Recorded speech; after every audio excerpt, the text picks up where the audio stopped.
Hər vaxtınız xeyir, Obyektiv efirdədir. Bugün valideyn himayəsindən məhrum olmuş uşaqların ailə mühitinə yerləşdirilməsi prosesi, onların hüquqlarının qorunması və dövlət nəzarət mexanizmləri barədə danışacağıq. Bu, cəmiyyət üçün həssas və vacib bir mövzudur. Övladlığa götürmə hər uşaq üzrə fərdi qaydada, onun maraqları əsas götürülərək və qanunvericiliyə uyğun şəkildə tənzimlənir. Proses ailəyə yerləşdirmə ilə yekunlaşmır. Sonraki mərhələdə də monitorinq və sosial müşayiət davam edir.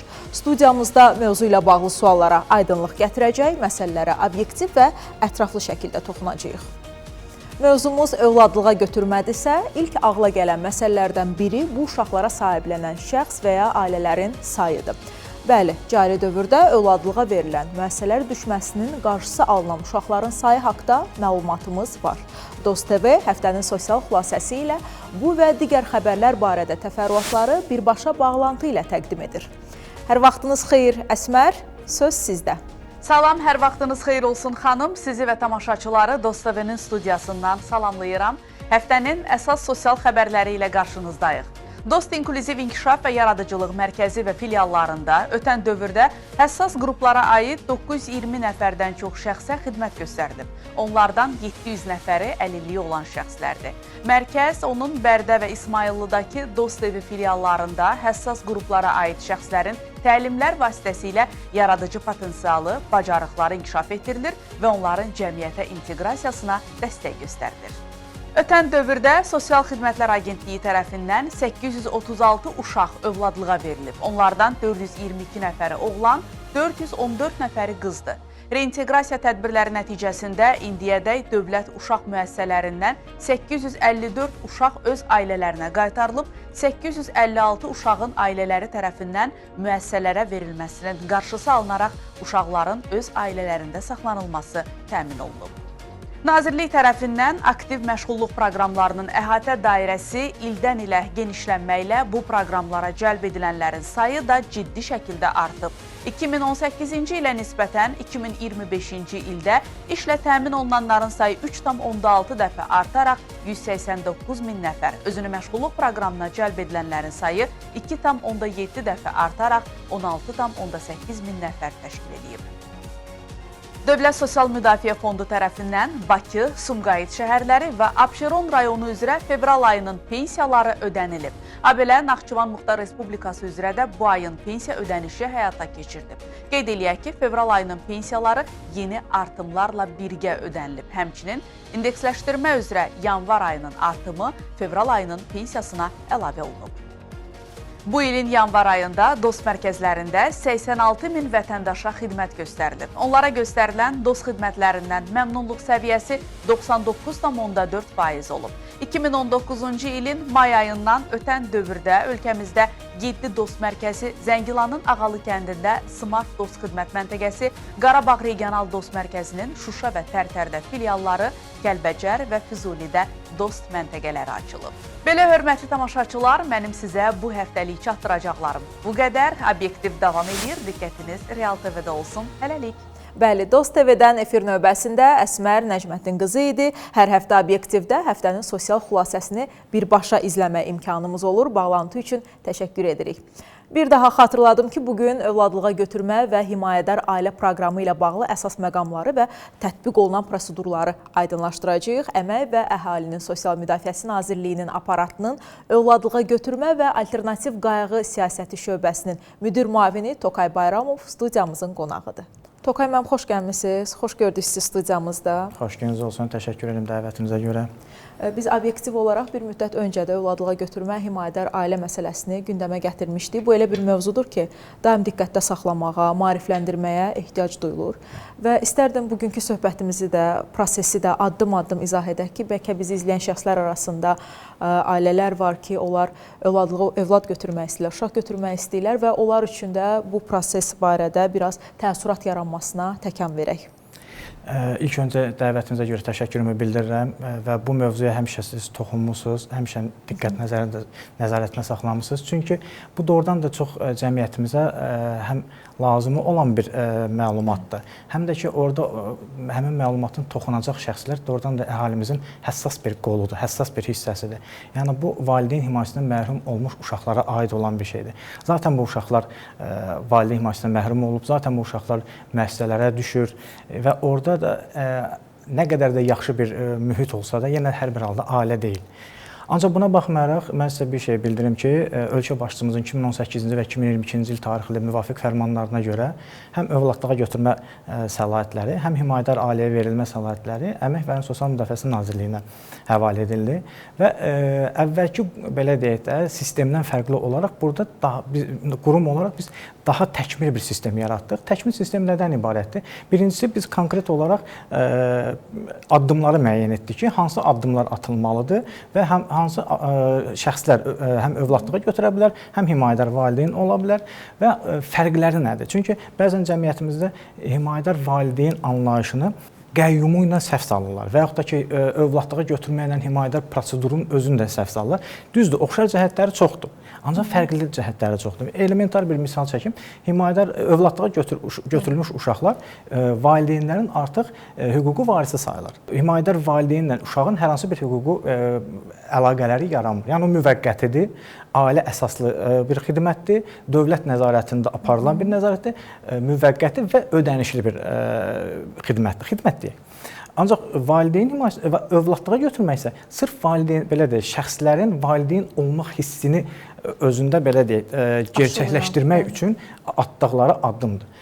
Bu baxımdan fərqlidir. Məsəl üçün, elementar bir misal da çəkim, kimlər övladlığa götürə bilər, kimlər himayədar valideyn ola bilər. Məsələn, ögey valideynlər, qəyyumlar və bioloji valideynlər himayədar valideyn ola bilməz. Ancaq övladlığa götürəndə baxanda həm xarici əcnəbilər də övladlığa götürə bilər, həm ögey valideynlər də götürə bilər, həm qəyyumu da götürə bilər. Yəni, fərqləri var bu institutların və əsas fərqi ondan ibarətdir ki, övladlığa götürmə sistemi özlüyündə uşaqla valideyn arasında olan bir valideyn-uşaq münasibətini gətirib çıxardır. Himayədar ailədə isə uşaqların ailə tipli, ailə əsaslı bir qayğı növü olaraq uşaqların müvəqqəti də olsa ailə qayğısı ilə əhatə olunmasıdır. Ailə içərisinə düşməsi, onu hiss etməsi demək. Əslində, çox yaxşı bir məqamdan başladıq. Xarici valideyn, xaricilərin, əcnəbilərin övladlığa götürmə məsələsinə də söhbətimiz boyunca toxunacağıq. Tokan müəllim, sizə belə bir sual vermək istəyirəm. Müəssisələrdə olan uşaqların hamısı övladlığa verilə bilər?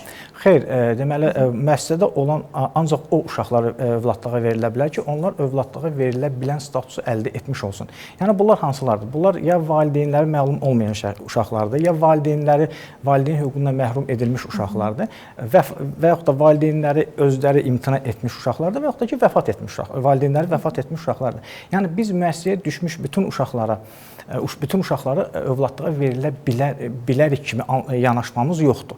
Çünki bunu qanunvericilik də bizə qadağa edir və biz hər bir uşağın, hər bir valideynin hüququ var.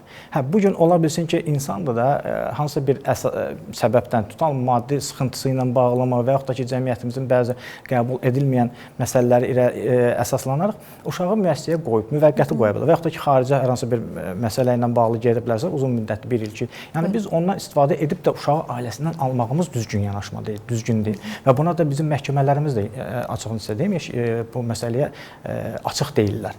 Ancaq valideynlərinin özünün notarial qaydada uşağın övladlığa verilməsinə razılığı olmalıdır, vəfat etməlidirlər, naməlum olmalıdırlar və yaxud da ki, valideyn hüququndan məhrum edilməlidirlər. Bu halda, bəli, uşaqlar övladlığa verilə bilən status əldə edir və onlar övladlığa verilə bilər. Aydındır. Tokan müəllim, çox həssas bir məqama toxunmaq istəyirəm. Tutalım, bir uşaq övladlığa verilib. Ona övladlığa verildiyini demək məcburidirmi? Qanunvericiliyimizdə elə bir öhdəlik nə qurum olaraq bizim üzərimizdə yoxdur, nə də valideyn övladlığa götürmüş valideynlərdə belə bir öhdəlik yoxdur. Sadəcə olaraq həm dünya praktikasından götürəndə, həm də uşaq psixoloqlarının yanaşması belədir ki, 4-6 yaşlı uşaqlara övladlığa götürüldüyü deyilməsi tövsiyə olunur.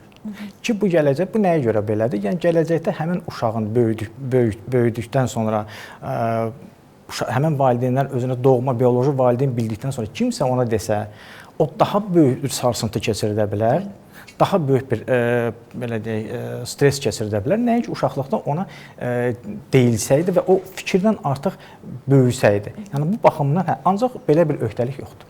Qanunvericiliyimizdə belə bir öhdəliyimiz yoxdur. Bəs bunun deyilmə qaydası ilə bağlı dövlətlə bu ailələr arasında hər hansı bir koordinasiya varmı? O mümkündürmü ki, psixoloqların köməyi ilə bu uşağa deyilsin?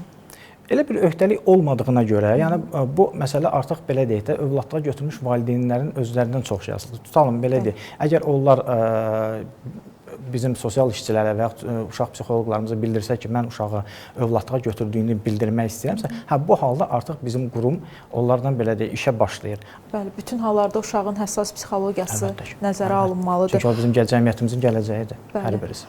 Övladlığa götürülmüş uşaqların vəziyyətini necə yoxluyursunuz? Biz bir qurum olaraq övladlığa veriləndən sonra uşaqlardan nəzarətimizi çəkmirik. Yəni bizim nəzarətimiz daima uşaqların üzərindədir. Bu həm himayədar valideynlərə verilmiş uşaqlara münasibətdədir, həm övladlığa verilmiş uşaqlardır. Övladlığa verilmiş uşaqların ilk ilində rübdə bir dəfə biz monitorinq həyata keçirdik. Ən azı rübdə bir dəfə. Bir il ötdükdən sonra 18 yaşına qədərsə ən azı ildə bir dəfə monitorinq keçirdik. Burada qanunvericidə ən azı termini qoyulmuşdur. Ən azı termin onları gətirib çıxardır. Yəni sosial işçi monitorinq etdiyi zaman uşaqla valideyn arasında hər hansı bir gərginlik belə müşahidə etsə, o halda artıq ikinci rübü gözləmədən növbədən kənar olaraq həmin rübdə və yaxud da ki, həmin ildə ikinci, üçüncü dəfədə monitor keçirdə bilərik. Yəni ona görə qanunvericilik bizə o məsələdə, bizim nazirliyimizə o məsələdə daha biraz belə deyək də səlahiyyət verilib ki, əgər hər hansı bir problem yaşanırsa, müəyyən edilirsə, yəni biz onu artıq ikinci, üçüncü dəfədə. Belə hallarla rastlaşdığınız olubmu bəs? Övladlığa verilmədə belə hallarımız hələ ki rastlaşmıyıq. Çünki biz övladlığa veriləndə prosedurumuz o qədər bizim qurum olaraq nəzarətdədir. Həm Sosial Xidmətlər Agentliyi, Nazirliyimizin tabelindən Sosial Xidmətlər Agentliyi, sosial işçiləri, əməkdaşları, həm də nazirlik olaraq bizim həmin prosedura o qədər həssas yanaşırıq və o qədər daimi olaraq həm uşağın yanındayıq deyə, yəni elə problemlərimiz hələ ki şükür olmayıb. Bəs uşağı övladlığa götürən şəxs əcnəbidirsə, bu zaman nəzarət necə həyata keçirilir? Çox gözəl sualdır, təşəkkür edirəm. Əgər əcnəbiyə biz uşaq övladlığa vermişiksə, bizim dövlətin həmin ölkələrdə səfirlikləri mövcuddur və həmin səfirliklər vasitəsilə biz monitorinqi həyata keçiririk. Yəni səfirliyin əməkdaşları yerlə monitorinq keçirirlər və həmin hesabatı bizə təqdim edirlər. Hətta bəzi hallarda video müşahidə də aparılır və həmin video müşahidələrdə foto şəkillərlə bərabər bizə təqdim edirlər. Himayədar ailələrə istərdim keçək, bir qədər bu barədə də maarifləndirməni artıraq. Himayədar ailəyə verilmiş uşaqların nəzarətini necə həyata keçirirsiniz? Ən azı ayda bir dəfə, yəni müddətindən asılı olmayaq, bu 1 illik müqavilədə ola bilər, 2 illik müqavilə, 6 aylıq fərq etməz.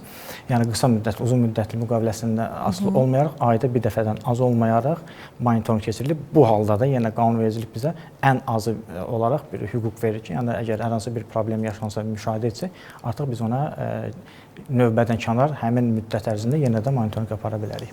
Uşağın birinci dərəcəli qohumları himayədar ailə ola bilər? Qanunvericilik onu bir mənalı olaraq qadağan edibdir. Ki, uşağın deməli, ögey valideynləridir, bioloji valideynləridir, qəyyumlarıdır. Bunlar deməli, himayədar valideyn ola bilməz. Bəs uşaq himayədar ailəyə verildiyi zaman, bu zaman müəssisənin və bioloji valideynlərinin razılığı mütləqdirmi?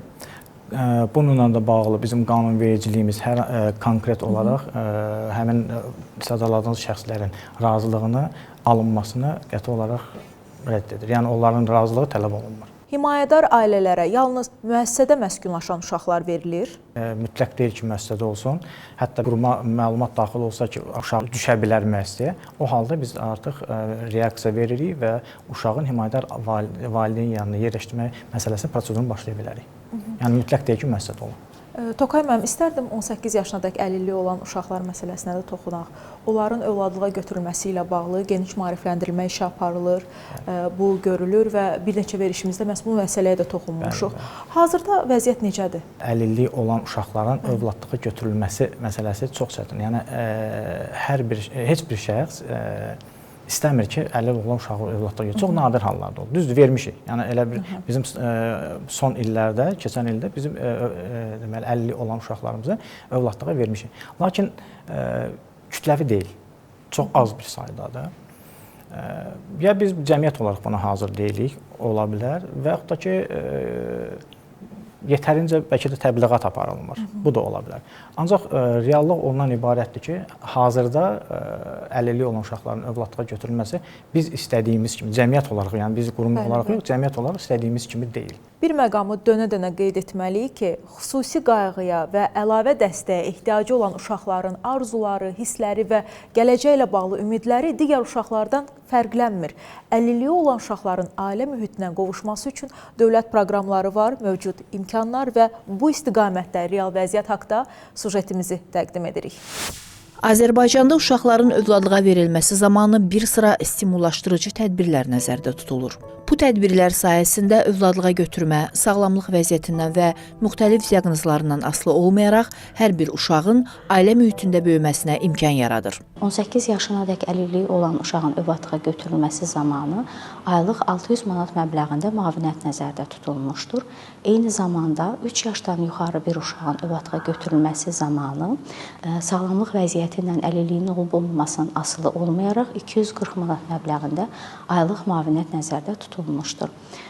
Qeyd etmək lazımdır ki, övladlığa götürmə rəsmiləşdirdikdən sonra belə monitorinqlər zamanı uşağın hansısa bir ehtiyacı müəyyənləşdikdə ailələrə müxtəlif dəstək tədbirləri təklif olunur və bu yolla ailələrə və övladlığa verilmiş əlilliyi olan hər bir uşağa dəstək göstərilir və uşaqların yenə də ailə mühitində böyüməsi təmin edilir. Bununla yanaşı, övladlığa götürmə prosesində valideynlərə müxtəlif mərhələlərdə müəyyən tövsiyələr verilir. Bu tövsiyələr əlilliyi müəyyən edilmiş 18 yaşadakı uşaqların sağlamlıq vəziyyətindən, diaqnozlarından asılı olaraq onlara yanaşmanın düzgün seçilməsini əhatə edir. Təlim mərhələsində bu uşaqların fərdi psixoloji xüsusiyyətləri və inkişaf ehtiyacları ilə bağlı müzakirələr aparılaraq ailələrə praktik məsləhətlər verilir. Bəzən cəmiyyətdə də belə bir fikir sanki yaranıb ki, övladlığa götürmə şərtləri çətindir. Bəlkə də buna görə övladlığa götürmə məsələsinə bəzi insanlar istəsə belə addım atmırlar. Necə düşünürsünüz? Dünya praktikasını götürəndə övladlığa götürmə proseduru heç bir yerdə asan deyil. İkinci bir tərəfdə, baxın, elementar burada belə deyək, şərtlər var ki, həmin o elementar şərtlərə əməl etməyən bir insana biz övladlığa verməyimiz də düzgün deyil. Çünki sabah biz uşağı konkret olaraq çətin bir vəziyyətə salmış olaraq. Məsəl üçün, belə deyək, əgər ailədə hər hansı bir üzvün keçicilik, yoluxucu xəstəliyi varsa, biz ona nətər uşaq verə bilərik? Bu məsələlər yoxlanılırmı? Əlbəttə ki, əlbəttə nəzarətdə saxlanılır, yoxlanılır, müvafiq qurumun arayışı təqdim edilir, həm elektron qaydada, həm kağız variantında. Və yaxud da ki, əgər ailənin üzvləri minimum biz yaşayış minimumu qoymuşuq ki, yəni yaşayış minimumundan az olmayaraq. Yəni insan yaşayış minimumu qədər qazancı yoxsa, mən bu uşağı verib də, sabah onu belə deyək də, uşağı təmin edə bilməyəcəksə, mən uşağa nətər ona verim? Və yaxud da ki, ağır cinayətdə və yaxud da ki, xüsusilə ağır cinayətdə məhkum olmuş şəxsə mən uşağa necə verim? Yaşayış sahəsi 16, adam başına düşən 16 kvadrat metrdən aşağı olan yaşayış sahəsində yaşayan insana necə uşağı verim? Amma məsəl üçün, xaricilərlə münasibətdə daha sərt münasibətimiz var. Məsəl üçün, bizdə minimum, yaşayış minimumu tələb ediriksə, xaricdə yaşadığı və yaxud da ki, daimi olduğu ölkənin orta əmək haqqısının 2 mislini tələb edirik. Bizdə məsəl üçün, icarədə yaşayan şəxs övladlığa götürə bilərsə, biz xarici əcnəbiyə münasibətdə deyirik ki, sənin öz ölkəndə mülkiyyətin olmalıdır. Yəni bu da normal bir şeydir. Əvvəl belə idi ki, valideyn gəlib müəssisədən hər hansı bir uşaq seçib özünə götürə bilərdi. Amma indi elə deyil. İndi bütün valideynlər müvafiq bizə prosedurdan keçirlər və uşağa uyğun olan valideynləri biz seçirik. Yəni burada prosedurun əsas özəyi uşağın maraqlarıdır. Bəli, prosesin mərkəzində uşaq dayanır. Uşağın maraqlarıdır. Tokan müəllim, bu proses təxmini nə qədər müddət çəkir? Təxmini belə deyək də 9 ay 1 il təxminə belə keçir. Ancaq əgər ögey valideynsə bu daha qısa müddətlidir. Yaxın qohumsa bu daha qısa müddətlidir. Çünki orada təlimlərdən onlar azaddır. Təlimlərdə 3 ay vaxt tələb edir. Təşəkkür edirəm sizə. Sonda əlavə etmək istədiyiniz, cəmiyyət üçün əsas saydığınız hər hansı bir məqam varsa, buyurun, bildirə bilərsiniz. Mən buradan səslənib hər bir vətəndaşımızdan xahiş edirəm ki, himayədar valideynlər olsunlar, müraciət etsinlər bizim nazirliyə. Burada heç bir çətinliyimiz yoxdur, ödənişlidir. Burada valideynə heç bir hər hansı bir maddi, mənəvi çətinliklər olmayacaq. Sadəcə olaraq bir cəmiyyətin üzvləri kimi himayədar valideyn olaraq müəssisədə valideyn himayəsindən məhrum olmuş uşaqları valideyn ailə qayğısı ilə əhatə edilməsinə köməklik göstərsinlər.